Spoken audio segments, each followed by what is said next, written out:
Saya kalau sekarang saya aktif di Asosiasi Governance, Risk dan Compliance, di situ sebagai ketua bidang komunikasi, dan selain itu saya aktif untuk memberikan training termasuk sebagai konsultan dan asesor. Ya, itulah. Jadi kita mendatangkan praktisi yang sudah sangat mengerti tentang bidang manajemen risiko, supaya adik-adik sekalian bisa lebih memahami tentang manajemen risiko perusahaan. Oke, waktu dan tempat saya persilakan kepada Pak Surjo. Silakan, Pak. Oke Bu, bentar ya saya share screen.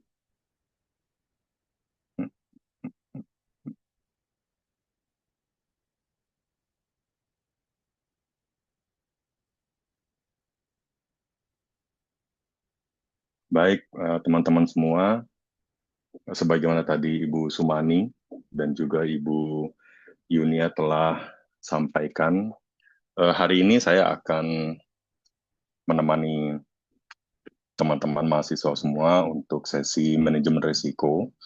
Dan ini adalah minggu pertama dari total 4 minggu rencana teman-teman mahasiswa didamping oleh saya. Dan hari ini temanya seperti tadi juga Ibu Sumani sampaikan, hari ini adalah Key Performance Indicator dan Key Risk Indicator. Tadi Bu Sumani sempat singgung mengenai Key Compliance Indicator, nanti akan saya singgung sebentar mengenai Compliance Indicator, dan kalau secara khusus nanti itu akan disampaikan pada beberapa pertemuan berikutnya. Dan seperti biasa, bila mana nanti teman-teman ada pertanyaan, teman-teman mahasiswa ada pertanyaan, silakan raise hand atau tulis di chat box, itu silakan. Dan kalau ternyata saya terlalu asik ngomong atau terlalu asik melihat materi presentasi, teman-teman silakan ingatkan saya untuk memperhatikan pertanyaan dan uh, menjawab pertanyaan dari teman-teman semua. Oke,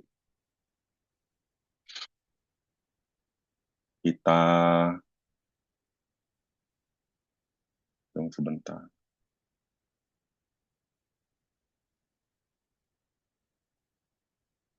Hmm, hmm, hmm, hmm, hmm, hmm. Oke, kita mulai. Key Performance Indicator dan Key Risk Indicator.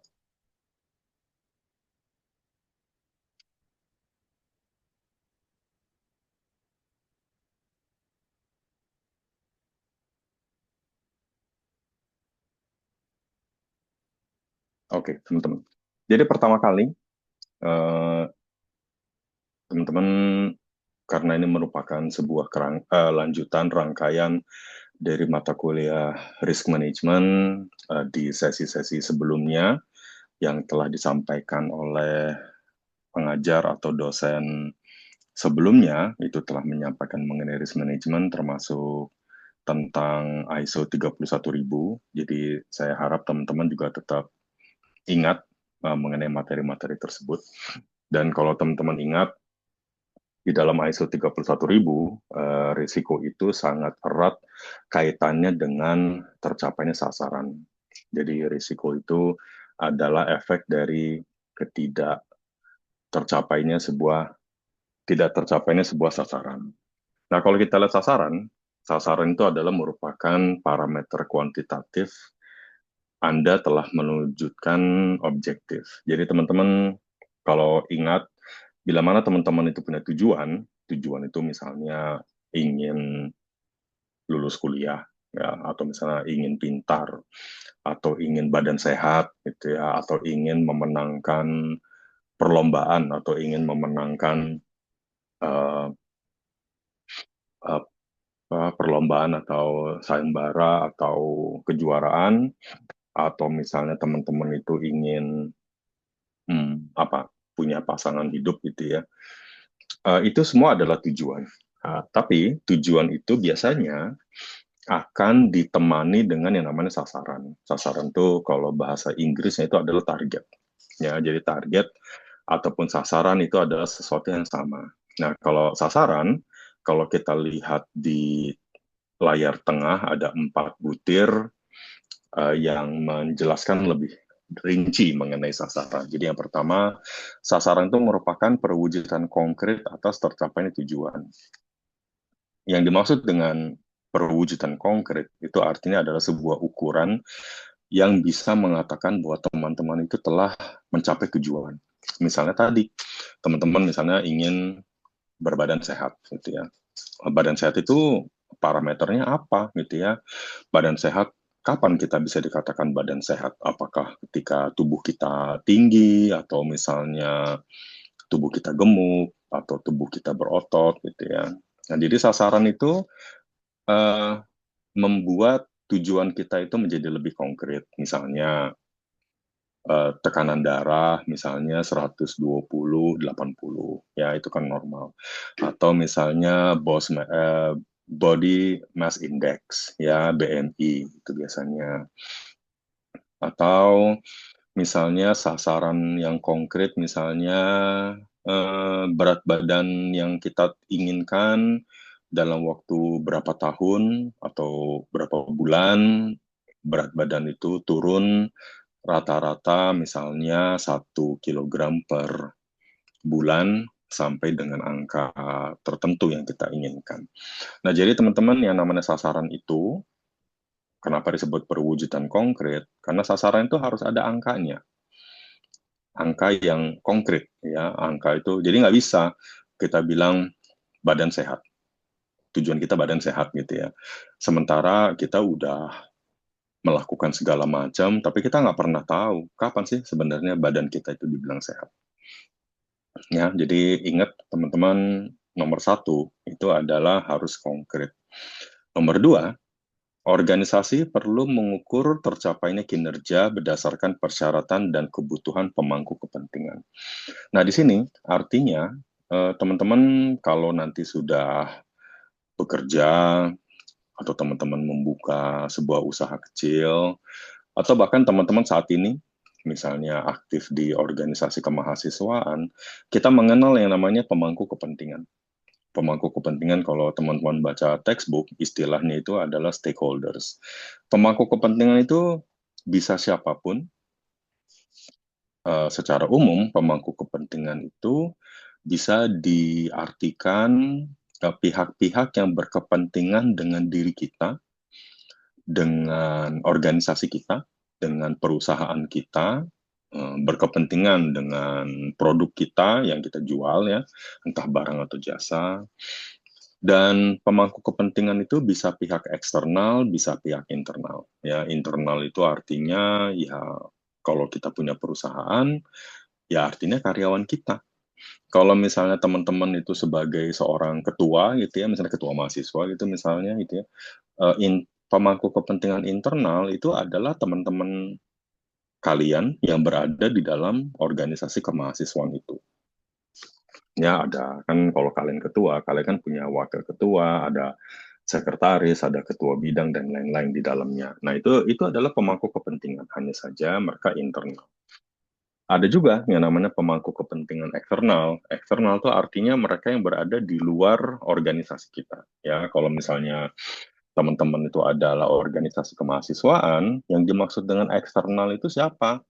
Ya, pihak rektorat, pihak prodi, ya, terus sampai ke bahkan ke fakultas lain, ya, fakultas lain, jurusan lain itu semuanya adalah eksternal. Nah, jadi teman-teman itu ketika mau membuat sebuah sasaran, teman-teman harus cari tahu dulu eh, keinginan termasuk kebutuhan dari pemangku kepentingan tersebut. Mereka itu maunya apa? Atau apa yang mereka syaratkan? Jadi misalnya katakanlah gitu ya, teman-teman katakanlah sebagai mahasiswa, katakanlah teman-teman sebagai mahasiswa, pihak eksternal teman-teman itu kan adalah pihak dosen, kemudian pihak administrasi kampus, pihak rektorat itu adalah eksternal. Kemudian teman-teman sebagai pemangku kepentingan, teman-teman kan pengen dong mendapatkan eh, pengajaran dari pihak kampus yang berkualitas. Tapi kan berkualitas itu masih abstrak. Tepatnya apa berkualitas itu? Nah, berkualitas itu bisa macam-macam. Jadi misalnya pengajarnya itu memang orang yang kompeten, ahli di bidangnya gitu ya. Atau misalnya setiap kelas pengajarnya itu hadir on time. Kalau misalnya pengajar itu tidak hadir on time, dia memberikan alasan. Atau misalnya ekspektasi dari teman-teman sebagai pemangku kepentingan, eh, misalnya mendapatkan penilaian atas ujian gitu misalnya, mendapatkan penilaian dari hasil ujian itu dengan nilai yang profesional dan transparan. Ya, itu adalah contoh ya. Tunggu sebentar.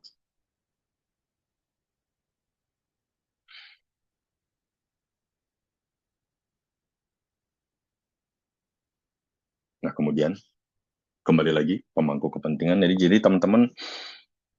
teman-teman itu ketika membuat sebuah sasaran, sebuah target itu nggak bisa menetapkan sendiri. Ya, misalnya gini.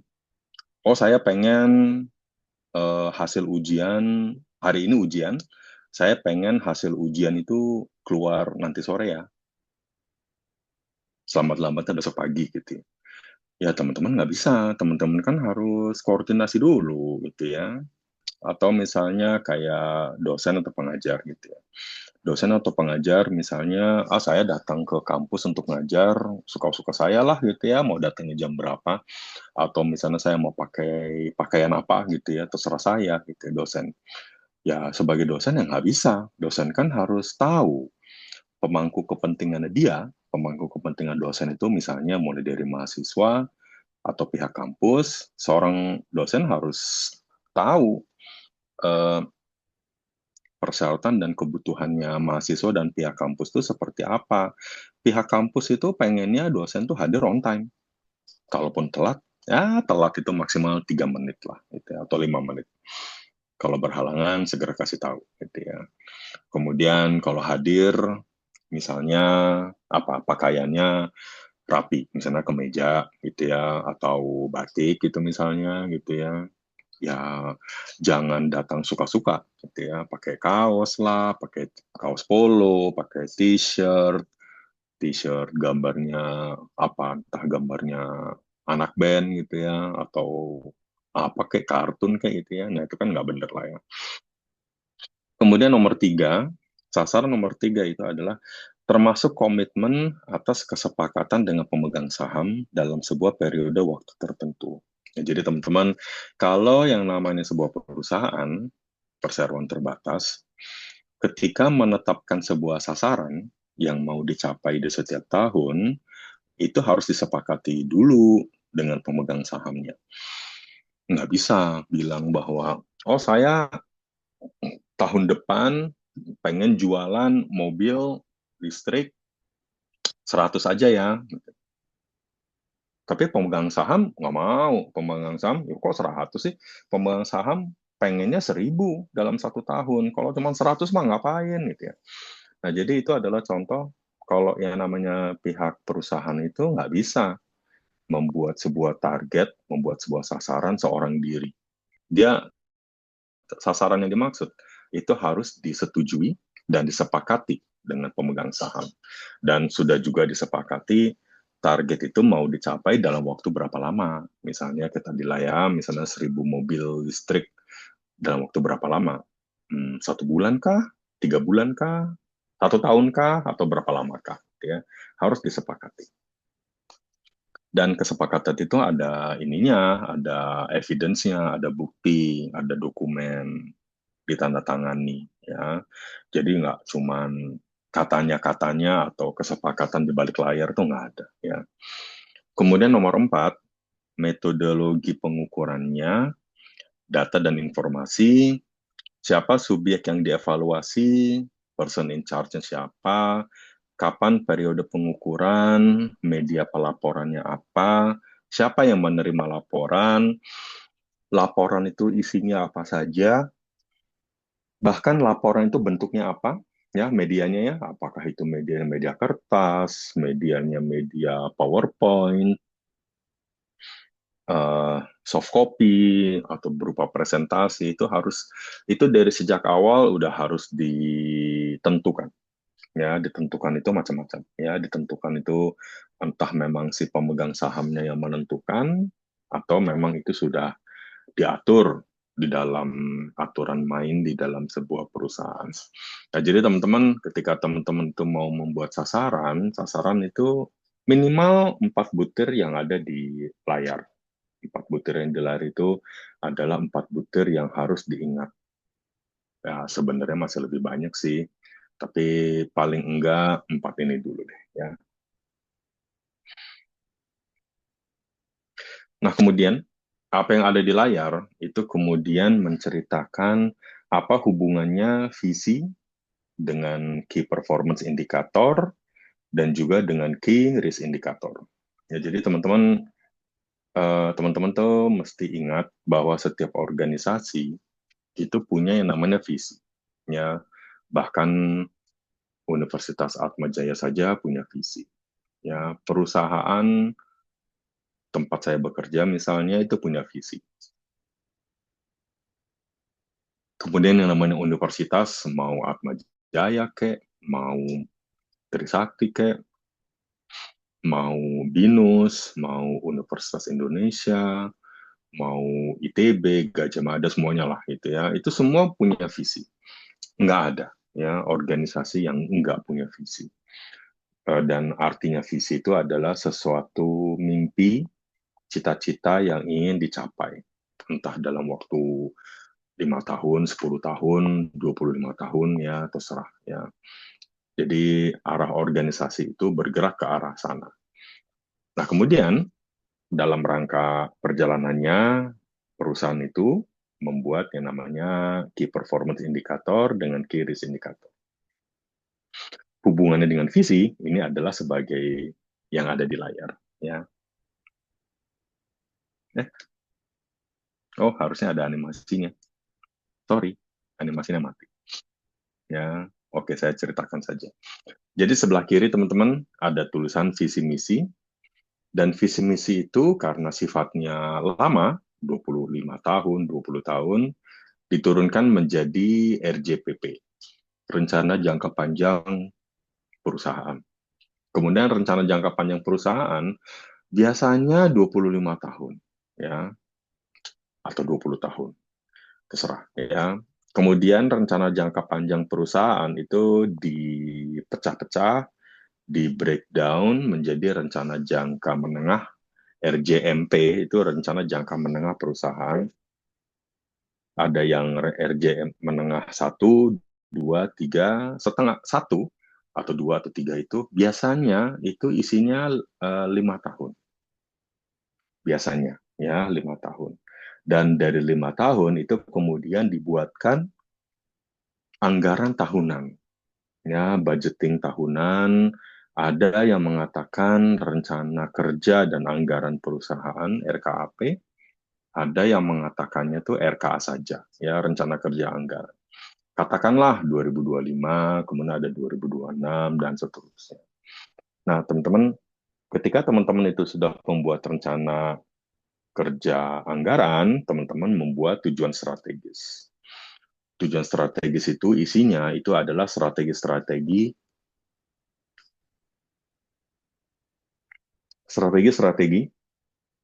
yang dibuat untuk menerjemahkan atau untuk mengelaborasi rencana-rencana yang ingin dicapai di setiap tahun. Ya, itu bisa banyak, teman-teman. Kalau digambar sih rencana tujuan strategis hanya ada 3, ya tujuan strategis. Namun dalam kenyataannya ketika teman-teman nanti udah kerja atau bahkan punya usaha sendiri, tujuan strategis itu bisa lebih dari 1, ya bisa 3, bisa 5, gitu. Nah kemudian di setiap uh, tujuan strategis teman-teman membuat target, Dan ketika teman-teman membuat target, teman-teman itu bikin KPI. Kalau di layar, KPI itu menjadi KPI 1A sama KRI 1A. Nah, kalau kita lihat di layar, eh, di setiap tahapan tadi, mulai dari visi misi, rencana jangka panjang, rencana jangka menengah, rencana tahunan ya, rencana kerja dan anggaran tahunan, tujuan strategis, teman-teman itu semuanya itu punya risiko. Risiko itu negatif ya. Risiko itu bisa membuat tujuan itu nggak tercapai. Tapi yang namanya risiko itu juga bisa sifatnya positif, yaitu memberikan peluang. Nah, kalau teman-teman ingat, di dalam ISO 31000 itu mengatakan bahwa risiko itu adalah efek dari ketidakpastian terhadap sasaran. Nah, jadi teman-teman jangan lupa bahwa yang namanya risiko dan peluang itu selalu ada di setiap tahapan. Oke, itu misalkan. Nah,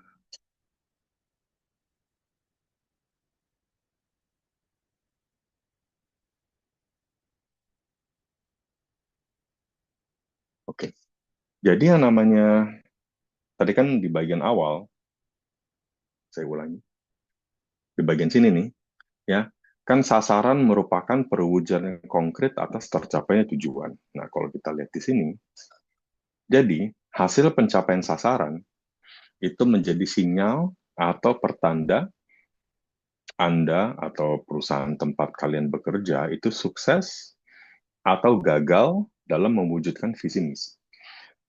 Sasaran itu kalau misalnya sasaran tercapai, artinya menjadi tanda sukses. Visi tercapai, termasuk target tercapai. Tapi kalau misalnya ternyata sasaran nggak tercapai, ya artinya kan teman-teman gagal dalam mewujudkan visi. Jadi ya itu aja, sederhana aja. Jadi ketika teman-teman itu telah menetapkan sasaran atau target, ya ketika tercapai artinya teman-teman sukses mewujudkan visi misi. Kalau misalnya nggak tercapai, maka teman-teman gagal ya dalam mewujudkan visi dan misi.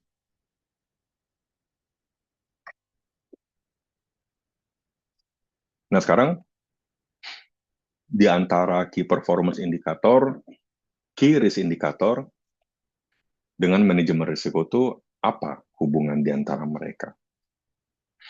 Nah kita lihat lagi, kembali lagi kepada definisi ISO 31000, dan ini selama 4 pertemuan ke depan, slide ini akan berulang-ulang biar teman-teman itu hafal ya. Yang namanya risiko itu adalah efek dari ketidakpastian kepada sasaran. Nah, jadi teman-teman, risiko itu selalu temannya, pasangannya itu adalah sasaran. Kalau nggak ada sasaran, teman-teman nggak punya risiko. Dan kalau sampai teman-teman punya risiko, artinya teman-teman tuh punya sasaran. Nah, setiap sasaran itu selalu ada kemungkinan kalau sasaran itu nggak tercapai.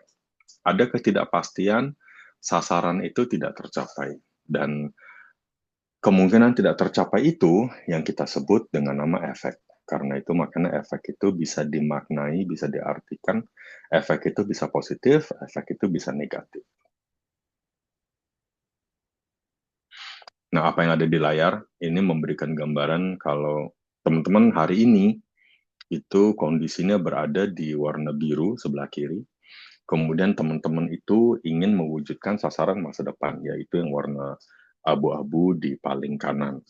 Nah, dalam perjalanannya teman-teman itu punya proses bisnis, entah itu kebijakan, entah itu prosedur, punya struktur organisasi, punya sumber daya manusia, teknologi, dan lain-lain, termasuk dana. Dan dari kondisi saat ini menuju sasaran masa depan, teman-teman itu uh, punya ketidakpastian, yaitu garis putus-putus itu, ya garis elips putus-putus, di mana uh, teman-teman kalau ketidakpastiannya negatif, maka artinya itu adalah risiko. Kalau ketidakpastian yang itu positif, maka ketidakpastian itu adalah peluang. Nah, bila mana dia itu ternyata negatif, maka teman-teman tuh harus identifikasi, harus cari tahu, hmm, risiko apa sih yang bisa menghalangi atau menggagalkan kita dalam mencapai sasaran. Dan apapun itu yang kita bilang sebagai risiko, maka risiko itu harus kita ukur. Kita ukur itu mulai dari kemungkinan terjadi, ya, probability, sampai besarnya dampak.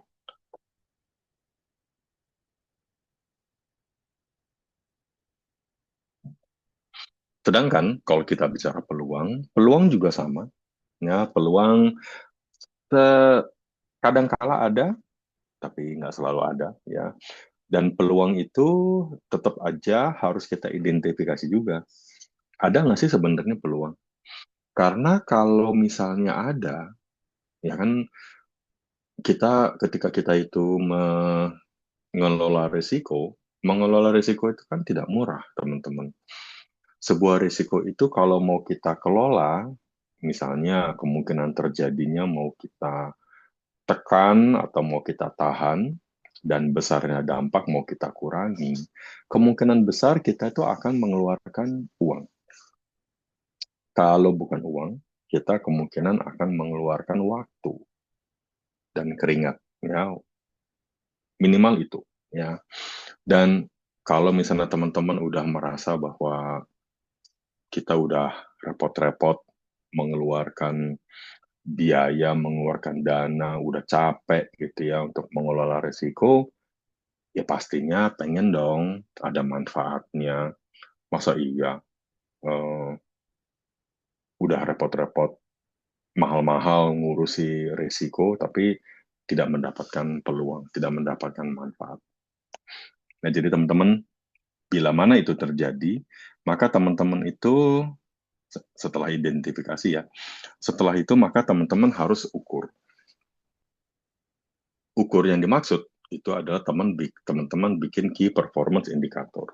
Ya, teman-teman bikin key performance indicator, maknanya itu adalah sebagai early warning system atau pemberi tanda bahwa peluang yang diinginkan atau peluang yang dikejar itu tercapai, terwujud. Ya, karena kalau nggak dibuatkan KPI, teman-teman itu tidak bisa tahu peluang yang kita kejar atau manfaat yang kita kejar tadi itu sebenarnya tercapai apa enggak sih? Teman-teman nggak tahu. Oke, jadi kita pindah ke slide berikutnya. Jadi ini sekedar mengingatkan. Jadi untuk yang pertama, organisasi atau perusahaan atau organisasi kemahasiswaan atau rektorat gitu misalnya, selalu membutuhkan yang namanya tools untuk bisa memantau perkembangan dalam mencapai tujuan dan sasaran. Tools tersebut disebut KPI. Tools tersebut tuh gunanya untuk bisa memantau perkembangan dalam mencapai tujuan dan sasaran. Jadi saya terpaksa ulangi, karena kalau teman-teman itu tidak punya tools, atau tidak merancang sebuah tools, teman-teman tuh tidak akan tahu. Tidak akan pernah tahu. Gitu ya. Jadi sebenarnya tujuan dan sasaran tuh tercapai apa enggak sih? Contoh paling gampang deh gitu ya. Kalau misalnya di semester ini, teman-teman itu pengen mendapatkan indeks prestasi sebesar 4 misalnya. Ya, atau mungkin 4 ketinggian gitu ya. 4 ketinggian 3,8 deh ya. 3,8. Nah, kemudian teman-teman gimana caranya bisa tahu bahwa teman-teman itu punya sasaran indeks prestasi sebesar 3,8 itu tercapai? Tools yang dimaksud kan itu adalah nilai setiap mata kuliah di setiap semester setelah ujian akhir. Nah, itu sebenarnya toolsnya. Tools. Jadi ketika teman-teman itu mendapatkan nilai untuk masing-masing mata kuliah, baik itu ujian tengah semester, ujian akhir semester, atau ada tugas-tugas yang lain, itulah tools yang dimaksud. Karena kalau nggak ada tools itu, teman-teman teman-teman nggak pernah tahu ada nilai ujian tengah semester atau ujian akhir semester, teman-teman nggak akan pernah tahu target indeks prestasi 3,8 itu tercapai apa enggak. Ya. Kemudian reminder yang kedua, kalau teman-teman itu punya tujuan dengan sasaran, maka selalu akan ada yang namanya risiko dengan peluang yang menyertai. Nggak mungkin enggak, teman-teman. Selalu ada. Ya. Jadi teman-teman jangan pernah khawatir, ya. Yang namanya risiko sama peluang itu selalu ada. Ya, nggak mungkin enggak. Kemudian, bila menggagalkan, bisa juga, bisa menggagalkan, artinya risiko negatif, dan bisa juga mendorongnya lebih jauh sehingga memberi peluang, yaitu risiko positif. Kemudian nomor tiga, organisasi juga memerlukan tools untuk bisa memantau tanda munculnya ketidakpastian yang dapat mempengaruhi tujuan dan sasaran tersebut. Tools tersebut itu disebut dengan key risk indicator. Nah, jadi teman-teman kalau di nomor satu tadi, teman-teman itu punya tools untuk bisa memantau perkembangan apakah tujuan dan sasaran tercapai. Positif ya, itu yang kita sebut dengan key performance indicator. Namun, kalau kita lihat dari sisi sebaliknya, yaitu negatif, teman-teman juga perlu punya tools yang bisa memantau sebenarnya risiko yang kita khawatirkan itu terjadi apa enggak sih? Nah, kita bikin key risk indicator yang berarti kalau sampai key risk indicator itu telah mendekati kekhawatiran kita, bentar ya teman-teman, saya matikan video dulu karena rupanya internet di tempat saya nggak stabil.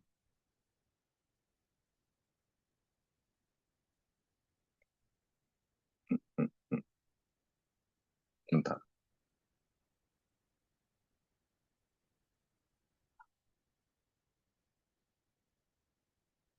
Oke, sorry ya teman-teman, gambar saya matikan dulu karena sinyal di tempat saya nggak bagus.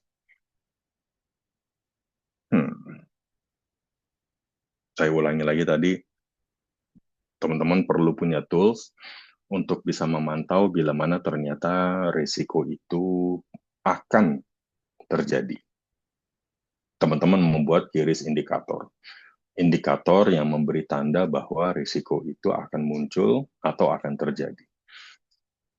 Sejauh ini oke ya teman-teman ya.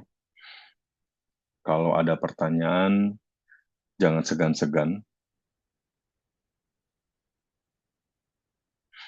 Nah sekarang, saya ingin memperkenalkan mengenai KPI, Key Performance Indicator, dan juga Key Risk Indicator dalam kerangka Principal Performance. Nah, kalau tadi kita membahas dalam perspektif ISO 31000, ya ISO, kalau yang sekarang itu kita melihatnya dalam OSEC, ya. Nah, teman-teman kalau lihat di OSEC,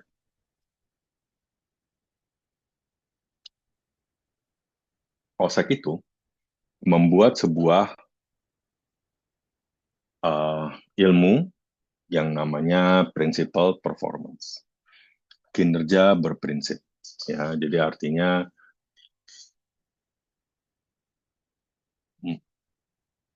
tunggu sebentar.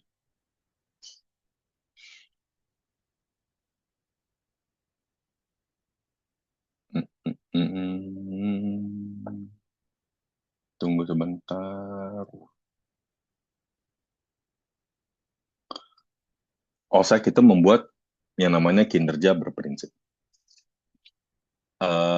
Apa yang ada di layar itu memberikan gambaran bahwa teman-teman itu akan atau ingin mencapai apa yang teman-teman inginkan, yaitu yang berwarna biru, ya, objektif, tujuan ataupun sasaran, ya, teman-teman itu ingin mencapai objektif. Dan dalam rangka melakukannya, teman-teman itu menggunakan bisnis model. Bisnis model sama seperti gambar saya sebelumnya tadi. Bisnis model itu isinya ya tenaga kerja, pendanaan, teknologi, kemudian struktur organisasi, intellectual property, bahan material, mungkin artificial intelligence dipakai ya. Itu namanya bisnis model. Dan dalam rangka bisnis model itu mencapai apa yang ada di hmm, apa yang ada di objektif tersebut. Tunggu sebentar.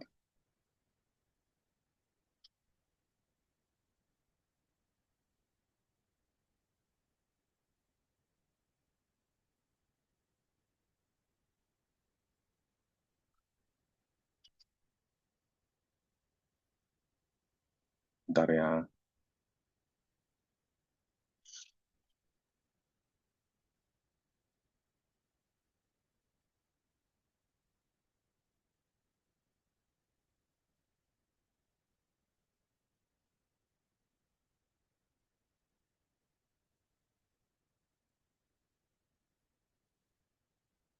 Hmm,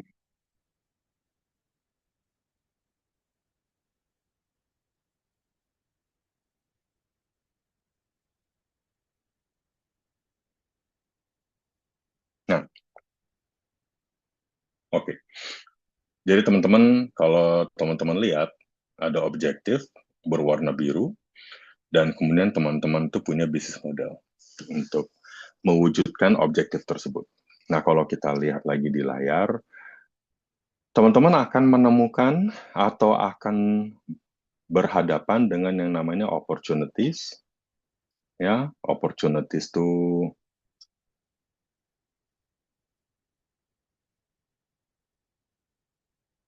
entah, ini ada yang bertanya, tunggu sebentar. Ya, ini dari Keanu mau bertanya. Eh, Kasus di mana sebuah KPI menunjukkan performa tinggi, tetapi KRI di keadaan yang sama menunjukkan peningkatan risiko. Apa pendekatan yang sebaiknya dilakukan untuk menyikapi hal tersebut? Mana yang harus diprioritaskan dan bagaimana pengambilan keputusan? Oke, makasih Keanu. Ini benar, di dalam kenyataannya,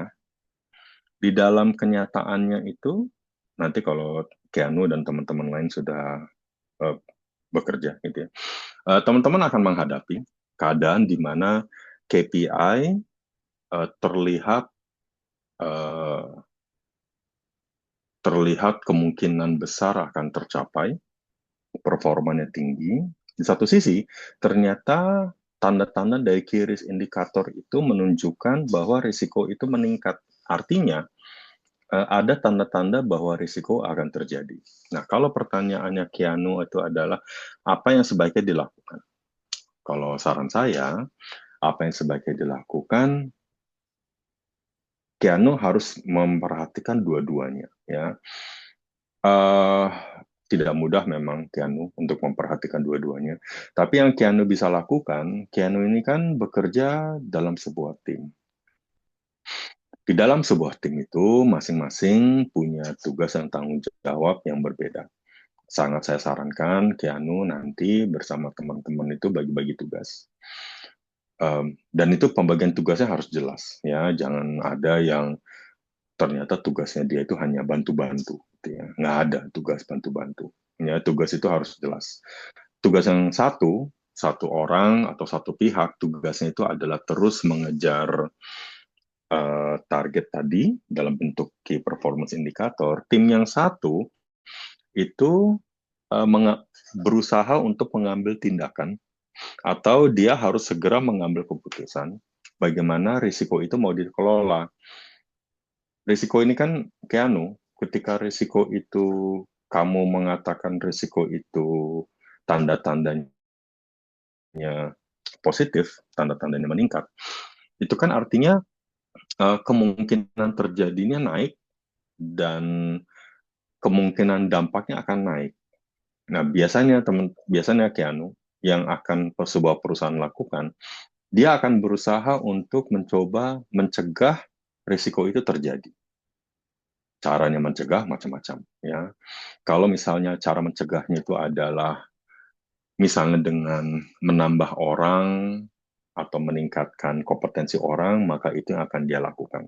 Kalau misalnya mencegah risiko itu terjadi, dia harus menggunakan sebuah mesin atau harus sebuah teknologi, maka teknologi atau mesin itu yang akan dia beli, install, dan dijalankan.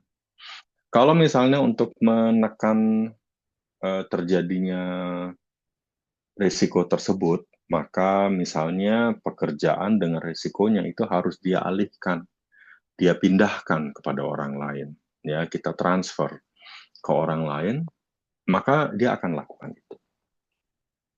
Dan banyak lagi, ya, uh, Keanu dalam prakteknya. Jadi sangat saya sarankan dua-duanya itu dilakukan bersamaan. Ya, saya sangat tidak rekomen kalau misalnya Keanu atau siapapun nanti ternyata memilih untuk fokus pada salah satu. Ya, satu aja yang diperhatikan. Ya, misalnya risikonya aja deh yang diperhatiin, KPI-nya jangan. Ya, itu jangan, saya nggak saran karena sangat mungkin ketika teman-teman Keanu dan teman-teman fokus pada penanganan risiko malah yang terjadi target yang telah tadi tercapai udah tanda-tanda bagus malah ternyata akan drop. Begitu pula sebaliknya, ya. Mudah-mudahan jawaban tadi cukup ya, Keanu. Teman-teman kalau ada pertanyaan lagi silahkan. Kalau ada yang mau disampaikan. Wah, ini ada gambar tepuk tangan ini. Wah, keren. Makasih ya. Oke, kita kembali ke laptop.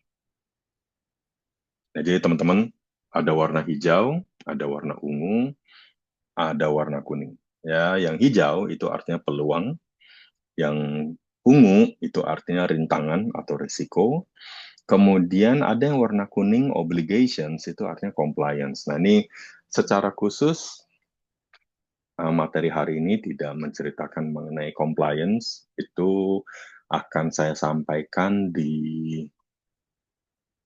saya lupa, minggu depan tanggal 11 atau tanggal 18 ya, saya lupa. Di antara dua itu. Ya, nanti kita akan bahas banyak. Nanti akan kita bahas lebih rinci tentang compliance, ya, kepatuhan. Nah, di sini saya akan berikan secara gambaran.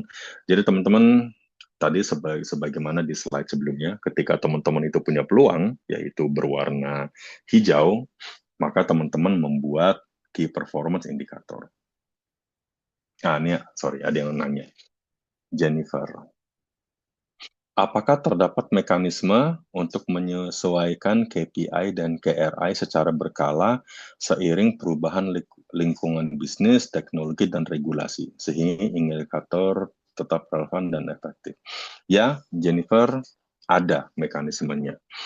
Mekanismenya itu adalah gini, yang namanya KPI,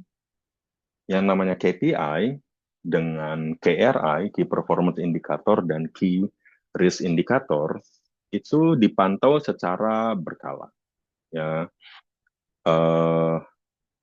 jadi Jessica, kalau kita punya KPI atau kita punya KRI, itu nggak bisa kita diamkan begitu saja, gitu ya. Enggak, itu kita pantau. Pantaunya seberapa sering? Ada yang memantaunya itu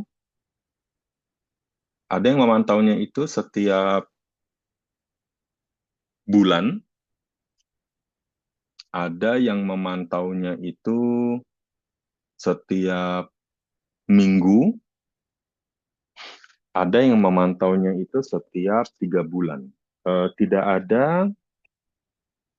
ada sebuah jawaban yang baku, Jessica, mengenai seberapa sering sebuah risiko itu dipantau dan juga seberapa sering sebuah key performance itu dipantau.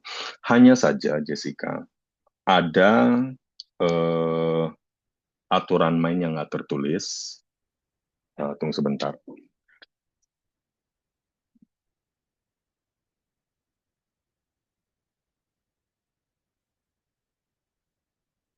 Ada aturan main tidak tertulis yang mengatakan kalau key performance indicator itu dipantau setiap bulan, ya sebulan sekali. Kemudian, sedangkan untuk key risk indicator, Jessica, uh, biasanya itu akan dievaluasi sama seperti mengevaluasi key performance indikatornya. Jadi, kalau key performance itu KPI, kalau itu dievaluasi atau dipantau, dimonitor setiap sebulan sekali, maka selambat-lambatnya key risk indikator yang berkaitan itu juga dipantau sama. Kalau KPI sebulan sekali, maka key risk indikator itu sama sebulan sekali.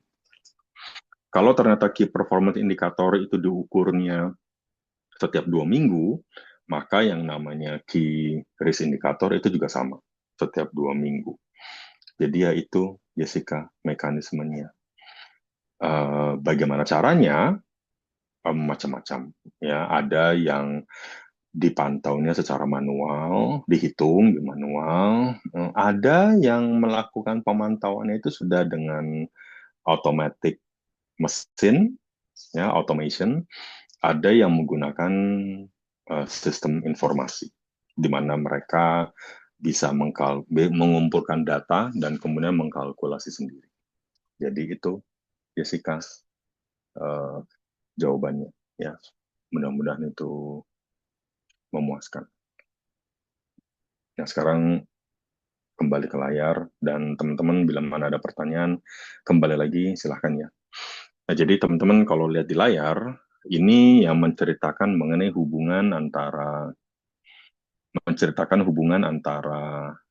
key performance indicator, key risk indicator, dan nanti juga ada key compliance indicator. Ya, jadi kalau mau teman-teman lihat hubungannya, ya seperti ini.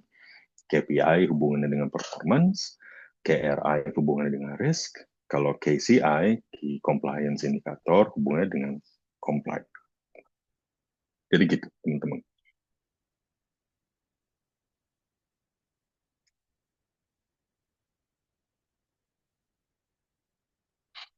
Nah, sekarang khusus mengenai KPI. Nah, KPI ini, slide ini memberikan penjelasan yang lebih banyak apa itu KPI. Jadi KPI itu adalah sebuah indikator utama dari progres menuju hasil yang diinginkan. KPI menyediakan fokus pada peningkatan strategis dan operasional, menciptakan dasar analisis untuk pengambilan keputusan, dan membantu fokus perhatian pada hal-hal yang paling penting. Nah, jadi teman-teman, untuk butir pertama, sebenarnya potongan kalimat yang paling penting itu adalah yang terakhir. Fokus pada hal-hal yang paling penting. Nah, jadi teman-teman, kalau nanti teman-teman bikin KPI, tidak perlu semuanya itu dibuatkan KPI. Enggak, ya, enggak usah semuanya. Hanya teman-teman fokus pada hal-hal yang paling penting. Pilihlah target-target performance, target-target kinerja yang menurut teman-teman itu sangat penting untuk diwujudkan. Karena kalau itu tidak terwujud, maka nggak ada gunanya tuh target-target lain terwujud. 10 target yang lain terwujud, tapi satu ini enggak, padahal satu ini paling penting, ya artinya kinerja teman-teman gagal. Karena itu makanya pilihlah target yang paling penting. Kemudian butir kedua, menggunakan KPI berarti menetapkan sasaran, tingkat kinerja yang diinginkan, dan melacak perkembangan terhadap sasaran tersebut. Mengelola KPI sering berarti memperbaiki leading indicators yang kelak akan mendorong keberhasilan. lagging indicators menunjukkan seberapa sukses organisasi dalam mencapai kinerja. Nah, jadi nanti teman-teman nanti akan sering bertemu dengan istilah leading indikator dengan lagging indikator. Sederhananya, kalau lagging itu adalah pendorong masa lalu ya atau catatan historis. Sementara kalau leading itu kita bicara mengenai sesuatu yang dikejar di masa depan.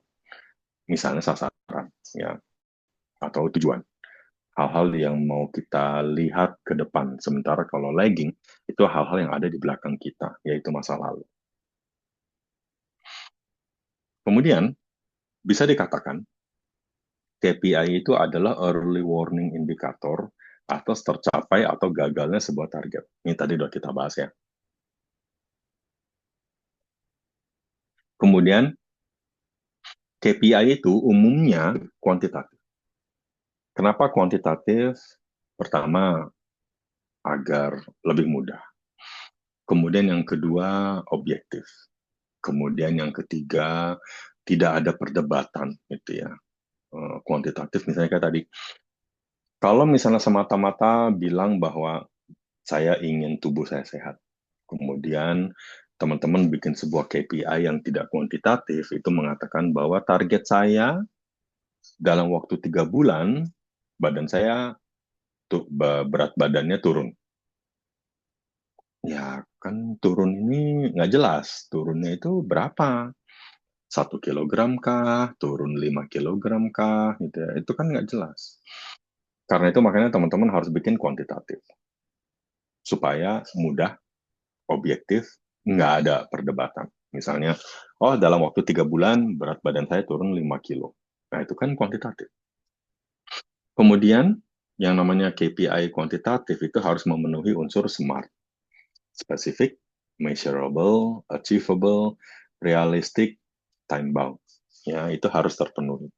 Kemudian KPI itu bisa saja KPI itu kualitatif, tapi saya nggak rekomen ya. Dan sangat jarang sebuah kondisi target itu dibuat secara kualitatif. Itu jarang.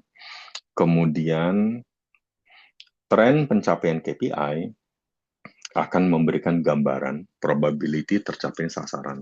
Jadi misalnya teman-teman, kalau misalnya teman-teman punya sasaran, misalnya tadi ya, sasaran saya dalam waktu 6 bulan, berat badan saya turun sebesar berapa? 10 kilogram gitu misalnya gitu ya. Atau jangan 6 bulan deh. Dalam 1 tahun berat badan saya turun 10 kilogram.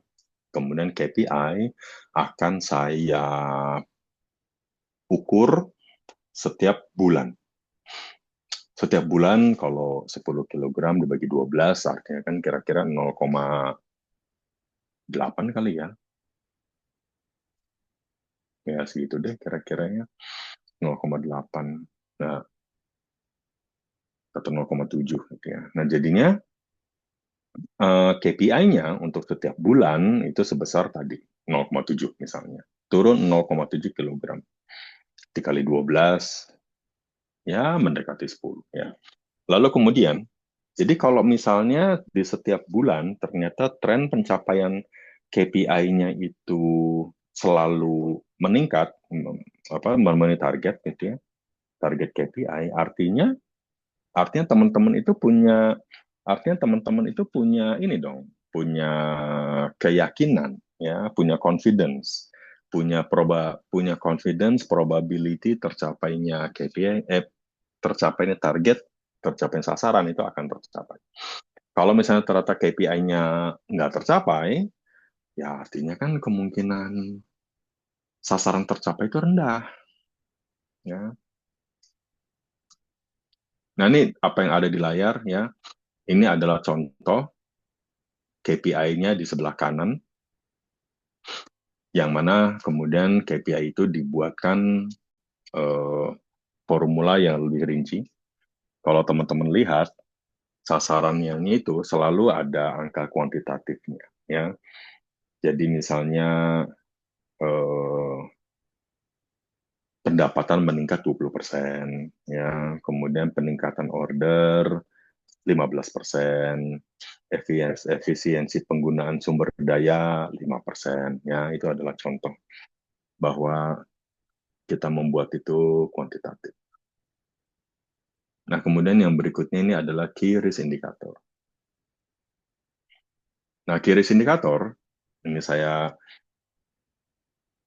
kutip, key risk indicator adalah sebuah metrik kuantitatif yang ditentukan oleh perusahaan untuk memberikan sinyal awal tentang peningkatan exposure risiko yang mungkin menandakan pentingnya sebuah tindakan.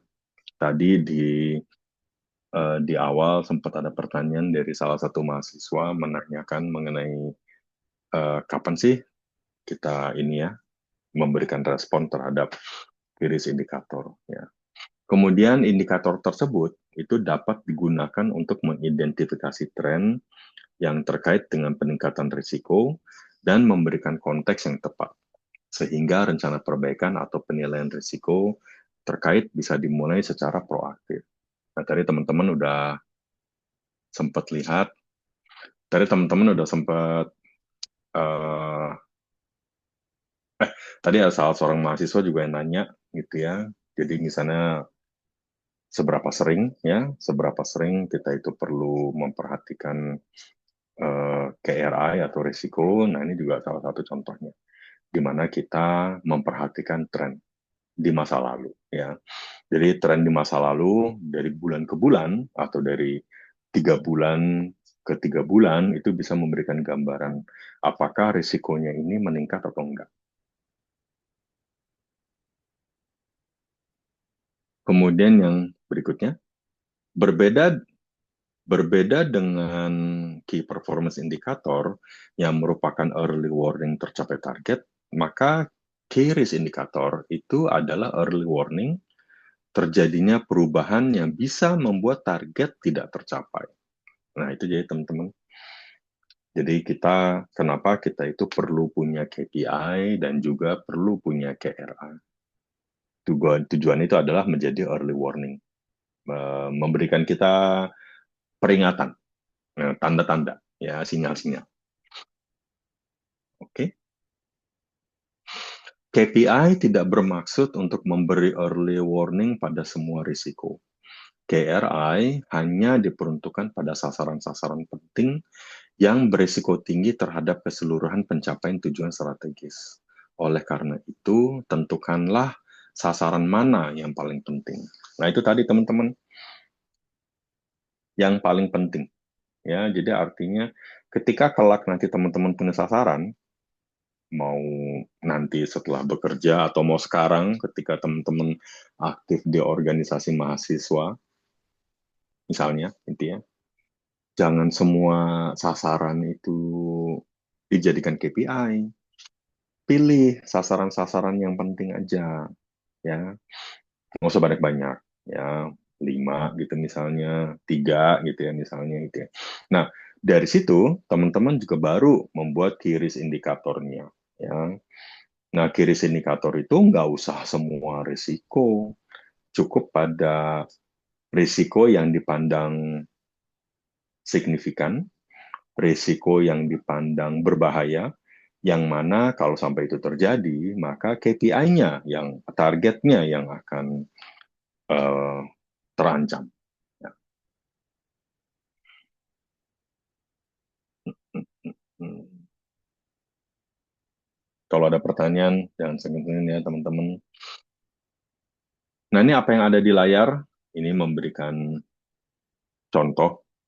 Bila mana ternyata sasaran itu uh, pendapatan meningkat 20% gitu misalnya gitu ya, atau misalnya efisiensi penggunaan sumber daya 5%, kemudian ada risikonya. Masing-masing sasaran punya risiko. Di sini risiko yang dipilih cuma satu. Ya, mungkin ada banyak, tapi dipilihnya hanya satu saja. Dan kemudian teman-teman membuat key risk indicator. Ya, kalau teman-teman lihat QRIS ini. Kalau misalnya sasaran itu adalah pendapatan meningkat 20% dibanding tahun lalu, QRIS indikatornya, target penjualan setiap bulan rata-rata tercapainya itu di bawah 85. Artinya, kalau misalnya tercapainya minimum 85, ada kemungkinan sasaran akan tercapai. Tapi kalau ternyata di setiap bulan rata-rata pencapaian itu nggak nyampe 85%, gitu ya. Sebulan nggak nyampe 85%, bulan kedua nggak nyampe 85%, ketiga apalagi, keempat apalagi. Nah, kalau udah kayak gitu teman-teman, kan confidence teman-teman terhadap tercapainya sasaran makin lama kan makin rendah. Tanda-tanda sasaran tercapai, tanda-tandanya jelek gitu ya, atau misalnya kita lihat contoh yang lain deh ya, misalnya sasarannya efisiensi penggunaan sumber daya sebesar 5%, kemudian kiris indikatornya ternyata produk cacat atau yang perlu pengerjaan ulang ternyata mencapai 5% per minggu. Kalau misalnya produk cacat atau pekerjaan ulang itu mencapai 5% per minggu, artinya kan teman-teman harus keluar biaya untuk mengerjakan ulang atau untuk membuat produk baru yang tidak cacat, yang tidak cacat. Kalau misalnya ternyata memang setiap minggu produk cacat sama yang membutuhkan pekerjaan ulang itu naik terus, ya kan sasaran efisiensi penggunaan sumber daya sebesar 5% kan nggak tercapai. Lo gimana boro-boro, mau gimana caranya mau efisien. Produk cacat sama pengerjaan ulangnya banyak. Nah itu teman-teman, kalau teman-teman mau lihat hubungan antara sasaran tadi dengan QRIS indikator, ya kurang lebih seperti apa yang ada di layar.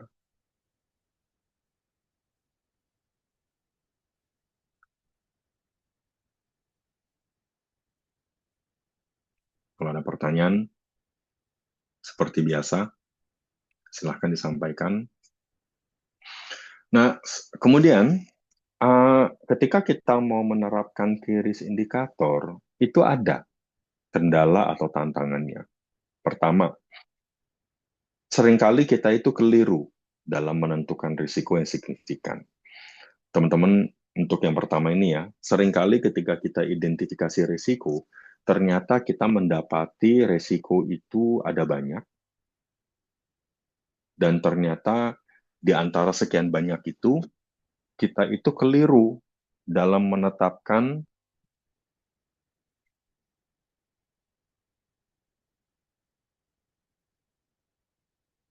ternyata kita itu keliru dalam menetapkan mana risiko yang kita pandang paling signifikan. Kalau kita keliru dalam menetapkan risiko yang mana yang paling signifikan, maka kita akan salah dalam menetapkan QRIS indikator. Kemudian yang kedua, data yang dibutuhkan sebagai indikator risiko seringkali itu tidak mudah didapat. Atau datanya ada, tersedia, tapi ternyata tidak bisa. Otomatis bisa kita olah menjadi informasi yang bermanfaat. Datanya ada, tapi ternyata nggak bisa kita olah. Ya. Kemudian yang ketiga, bisa nggak sih data yang kita butuhkan itu tiba on time, tersedia tepat waktu? Seringkali teman-teman, data yang kita butuhkan itu ternyata nggak bisa kita terima on time. Nah, ini ada yang mau nanya. Tianu, saya baca dulu. Ya. Bagaimana kita dapat menyeimbangkan tekanan dalam suatu organisasi untuk dapat mencapai KPI yang tinggi dengan tetap menjaga KRI dalam batas wajar aman, sedangkan KRI sendiri itu banyak ketidakpastian, terutama di zaman sekarang yang begitu kompetitif dengan persaingan tinggi, penuh inovasi dan teknologi baru. Ini bagus pertanyaan. Jadi, Keanu, uh,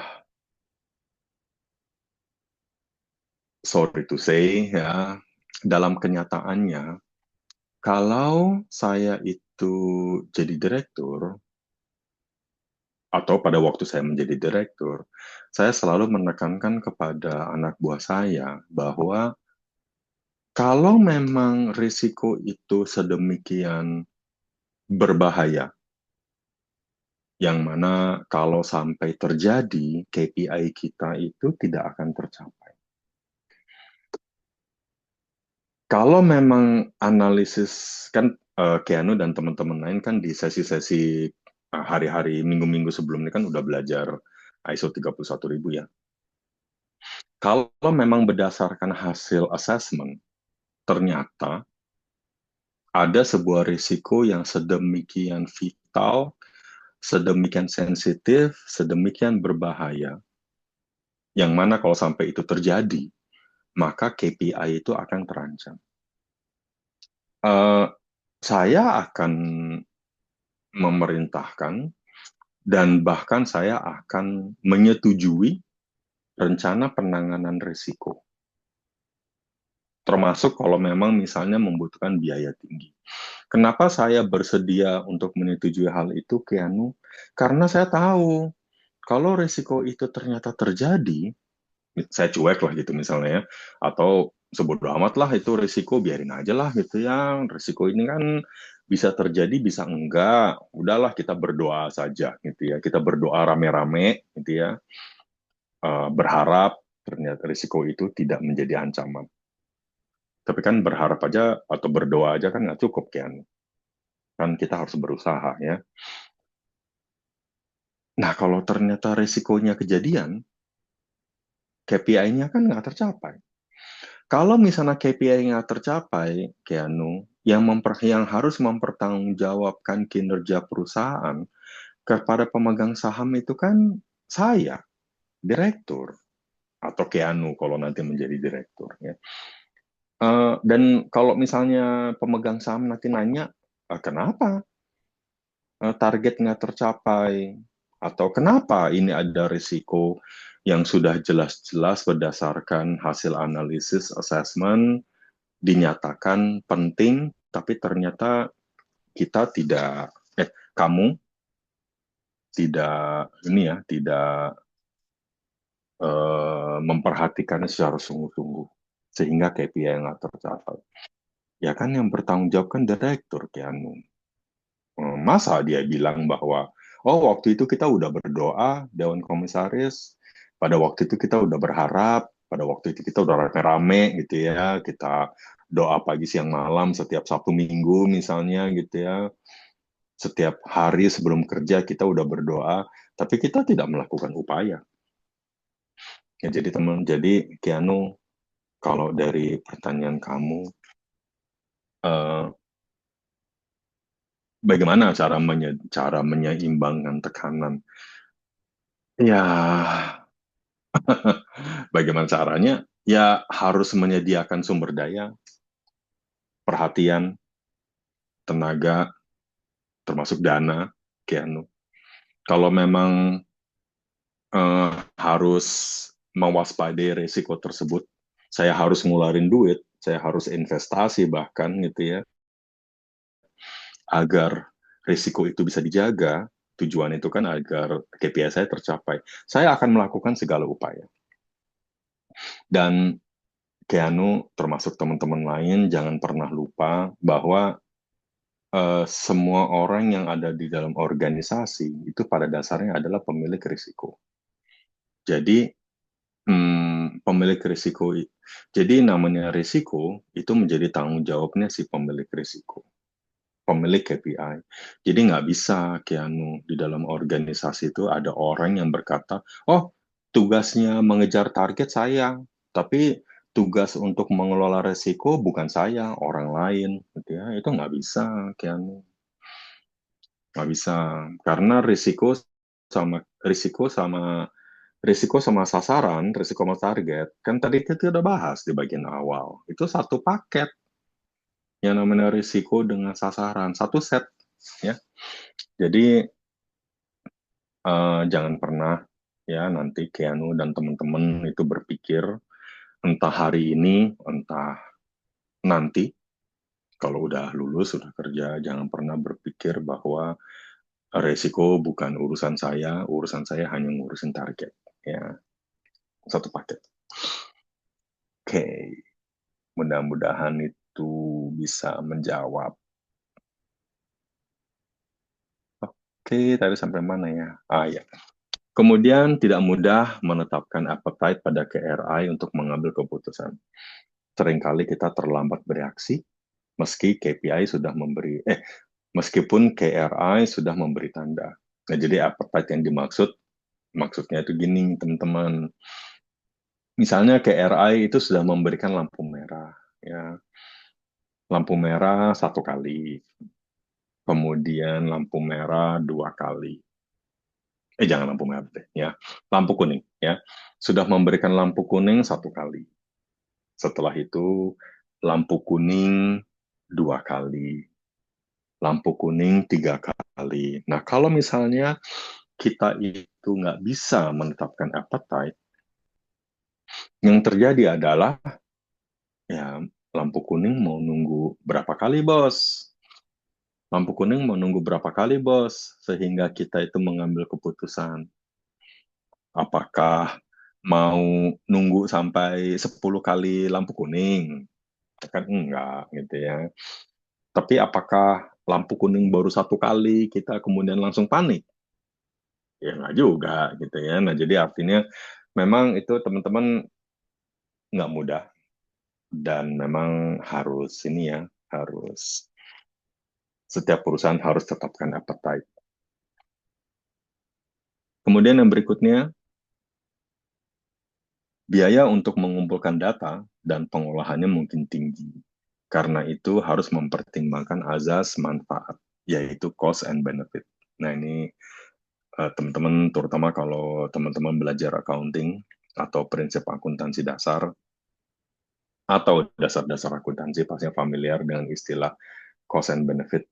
Jadi artinya ya teman-teman udah, kalau memang ada risiko yang harus dipantau,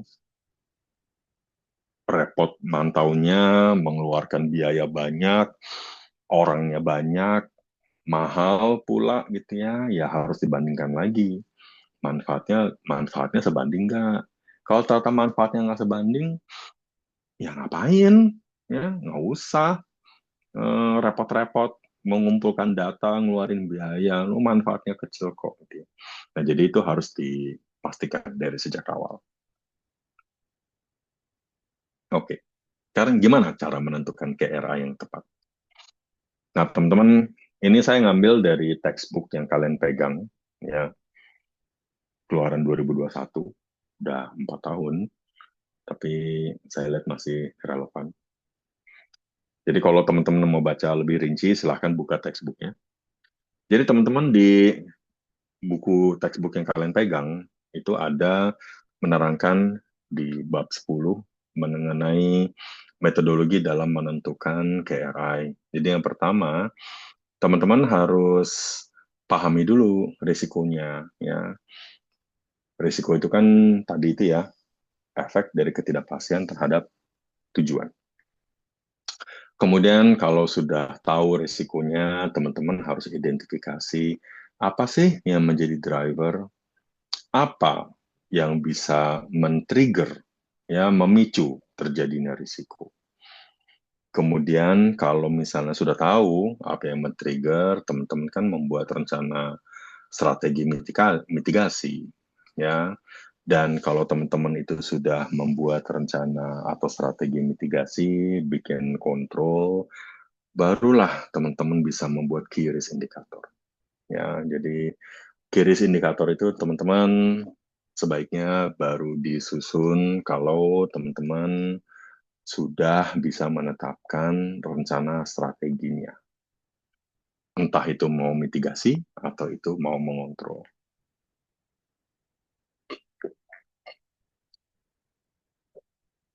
Oke. Apa yang ada di layar sama, ini memberikan contoh diambil dari textbook yang kalian pegang. Gambar ini kasusnya ini adalah mengenai risiko ledakan pada pipa gas. Nah, risikonya ada yang tengah, yang warna biru itu. Kemudian berangkat ke sebelah kiri, driver, jadi dicari tahu driver risiko pemicunya apa. Rencana mitigasinya itu disebut, dan kalau rencana mitigasinya itu sudah disebut, maka kita bisa menetapkan key risk indicator. Dan kalau kita lihat ke arah kanan dari risiko, kalau sampai terjadi yang namanya ledakan pipa gas, apalagi di daerah yang berpenghuni, apa kira-kira konsekuensi yang akan terjadi? Di sini di sebelah kanan tuh ada 5 hal. Ada masalah safety, kemudian reliability, jadi artinya pipanya tidak lagi bisa diandalkan untuk mengirimkan gas atau minyak. Kemudian regulasi ada yang dilanggar. Kalau regulasi dilanggar itu bisa macam-macam ya, mulai dari denda sampai tuntutan hukum. Kemudian ada konsekuensi finansial, biasanya berupa denda, dan terakhir adalah reputasi. Nah, kan kalau terjadi sesuatu, teman-teman, apalagi kalau sampai ke media sosial, itu kan repot ya, menangani berita seperti itu. Kemudian yang berikutnya, kalau teman-teman itu sudah menetapkan sasaran, sasaran tadi nggak selalu KPI ya, tapi biasanya KPI, walaupun nggak selalu. Ya, teman-teman selalu harus melakukan asesmen risiko. Baca aja, ingat-ingat aja lagi, asesmen risiko di ISO 31000. Kemudian setelah teman-teman itu melakukan asesmen, teman-teman nantinya akan tahu risiko mana yang perlu diwaspadai dan dikelola. Biasanya teman-teman risiko yang signifikan tadi yang perlu diwaspadai biasanya adalah risiko-risiko yang kalau di dalam matriks berwarna merah.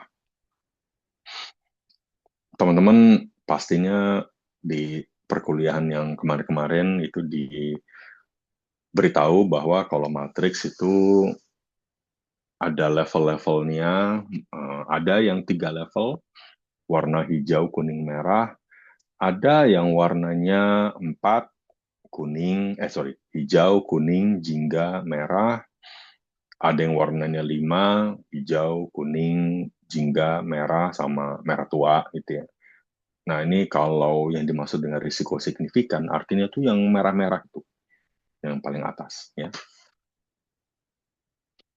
Kemudian, hindari risiko yang mengada-ada, ya, karena gini teman-teman, seringkali seringkali kita ini paranoid ketika melakukan assessment, ya, kadang-kadang kita terlalu khawatir, paranoid, ya, sehingga segala macam risiko itu kita mitigasi, padahal enggak, ya, enggak semua risiko itu harus dimitigasi. Lagi-lagi lakukan assessment sehingga teman-teman bisa menetapkan ranking, ya, mulai dari risiko yang warnanya hijau, kuning, jingga sampai merah. Jadi yang teman-teman urus yang warnanya merah aja gitu. Kemudian tentukan respon yang tepat, dan kalau teman-teman sudah tentukan respon yang tepat, teman-teman bisa membuat KRI. KRI itu harus dirumuskan dengan baik, pastikan kuantitatif sehingga terukur, pastikan juga tahu data dan informasi apa yang dibutuhkan. Siapa PIC-nya, tetapkan prinsip SMART, kemudian perhatikan KRI secara setiap saat atau secara periodik. Ya, ada yang tergantung teman-teman. Kalau misalnya resikonya sedemikian sensitif, bukannya nggak mungkin teman-teman akan pantau setiap hari. Teman-teman, kalau teman-teman pernah berada dalam lingkungan seperti tempat saya misalnya di hulu migas ya, pertambangan minyak dan gas, atau teman-teman ada yang kerja di listrik itu misalnya, pasokan listrik, itu eh, memperhatikan risiko itu practically setiap menit loh. Eh, kenapa diperhatikan setiap menit itu bisa? Karena dengan bantuan alat, dengan bantuan tools. Kalau manual ngerjainnya nggak nyanggupin merhatiin setiap menit ya. Nah, tapi karena menggunakan tools itu bisa ya. Kemudian seperti biasa, yang namanya risiko itu secara berkala juga harus diperhatikan. Masih relevan nggak? Kalau hari ini tinggi setelah dilakukan pengelolaan, mungkin bulan depan turun. Kalau udah turun, ya artinya kan risiko udah aman dong. Gitu ya. Nah, ada juga sebaliknya. Hari ini mungkin risikonya itu sedang-sedang warna-warna kuning atau jingga. Tapi ya kalau lolos dari perhatian atau kepleset atau ada musibah itu bencana, nggak tahunya bulan depan berubah jadi merah. Gitu ya. Jadi artinya bisa saja teman-teman di hari ini, bulan ini ada sebuah KRI, tapi ternyata bulan depan KRI-nya nggak perlu ada lagi. Karena resikonya tidak lagi ada. Atau sebaliknya, hari ini nggak ada risikonya, kita nggak bikin KRI-nya, ternyata bulan depan ternyata ada risikonya, muncul, risikonya naik grafiknya gitu ya. Nah kalau udah kayak gitu terpaksa kita harus bikin KRI. Kan tujuannya early warning system. Ya. Oke. Ini ada, saya ngambil dari sebuah textbook, ini ada websitenya, teman-teman bisa baca. Ini memberikan gambaran berbeda mengenai bagaimana cara menentukan key risk indikator yang dapat diukur. Ya, more or less ini sama. Jadi yang pertama tentu saja tentukan objektifnya. Kemudian yang nomor dua, nomor tiga itu basically itu adalah asesmen risiko. Nomor empat, teman-teman kalau udah tahu risikonya apa, teman-teman bikin key risk indikatornya. Nomor lima, teman-teman harus mendapatkan persetujuan, approval terhadap KRI-nya. Kemudian nomor 6 buat threshold. Threshold itu kalau bahasa yang saya pakai di slide sebelumnya itu adalah appetite, ya. Tentukan batasnya. Kapan risiko itu yang tadinya kita bilang warna kuning itu perlu diperhatiin. Apakah sekali kuning udah langsung perhatian atau jangan-jangan 3 kali kuning baru kita perhatiin. Nah, itu threshold, ya. Kemudian find data source, jadi artinya teman-teman cari data. Establish measurement system, jadi teman-teman punya proses untuk mengukur. Nomor 9 ini standar ya, monitoring evaluation. Nomor 10 juga standar buat pelaporan karena kan perlu dilaporkan teman-teman kalau memang ada risiko. Kalau memang ternyata risikonya setelah beberapa bulan ternyata tidak pernah berwarna kuning, boro-boro gitu kan, menjadi merah. Kuning aja enggak, ternyata hijau terus. Kan teman-teman bisa take down. Tidak lagi perlu kiris indikator tersebut. Nomor 11 tentunya itu adalah melakukan review and improvement. Ya, saya rasa ini sama teman-teman dengan metodologi yang sebelumnya, hanya saja memberikan gambaran berbeda ya mengenai langkah-langkah. Ini ada contoh KRI yang bisa diukur. Contoh-contoh kembali lagi dari textbook dan website yang tadi. Kalau mau dibaca, silahkan. Ini ada linknya. Jadi mulai dari turnover karyawan, ya karyawan yang bagus-bagus pada hilang. Kemudian nomor dua, ketidakpuasan karyawan. Kemudian ada production lawan demand. Demand yang dimaksud ini maksudnya demand dari konsumen ya, dari masyarakat. Nomor 4, sales yang menurun. Nomor 5, disruption IT. Bisa jadi termasuk itu, IT cyber risk ya, ada pencurian data. Nomor 6, backup yang gagal. Teman-teman lihat masing-masing menyebutkan itu angka-angkanya. Hmm, hmm.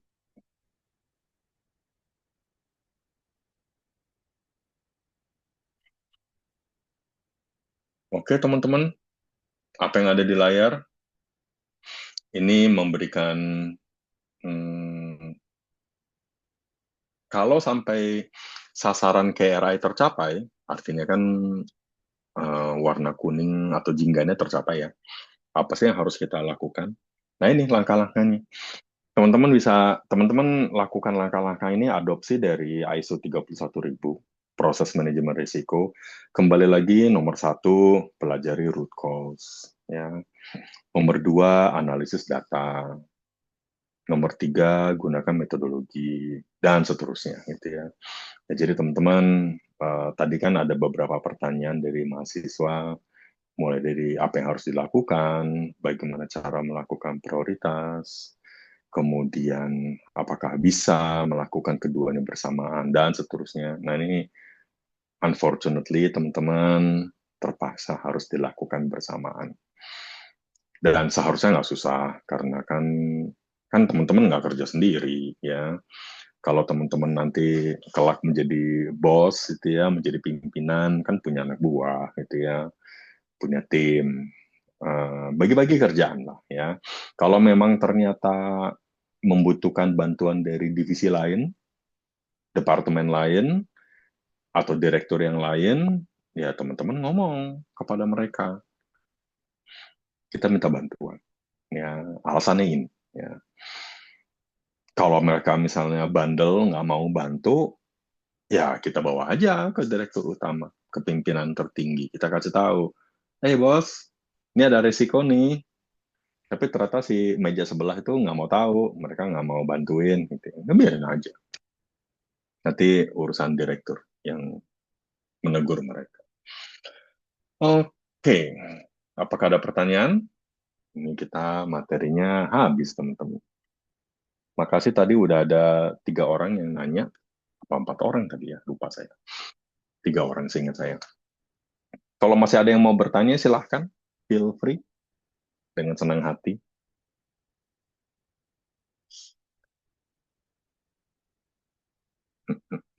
Hmm, saya stop share. Kalau nggak ada, teman-teman, saya kembalikan ke Bu Sumani atau ke Bu Yunia. Silahkan, Bu. Oke, Pak. Ah, dari adik-adik mahasiswa masih ada pertanyaan kepada Pak Surjo?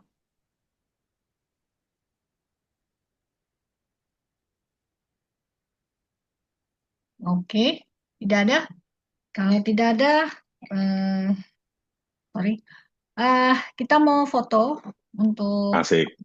ya. Ah, Tolong ya di on kan kameranya biar kita bisa foto bersama. Ini kayaknya ada 2 halaman di saya.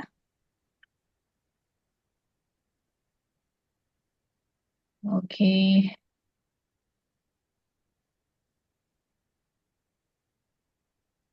ya, saya masih menunggu. Yang sebisa mungkin tolong nyalakan kameranya. Kalau yang tidak bisa kameranya ada masalah ya udah. Ayo, rapikan rambut, kacamata dibersihin, dibenerin. Mau foto. Ya, kita mau foto. Kita mau foto. Oke. Ada lagi yang belum? Oke. Ya, saya halaman pertama dulu di saya. Oke. 1, 2, 3. Oke, tunggu bentar. Oke, halaman yang kedua sekarang. Halaman kedua. Mari bersiap-siap. 1, 2, 3. Oke, terima kasih. Eh, untuk hari ini, terima kasih Pak Surjo, terima kasih Bu Yunia, dan Sama-sama, terima Bu. kasih juga kepada teman-teman mahasiswa semuanya.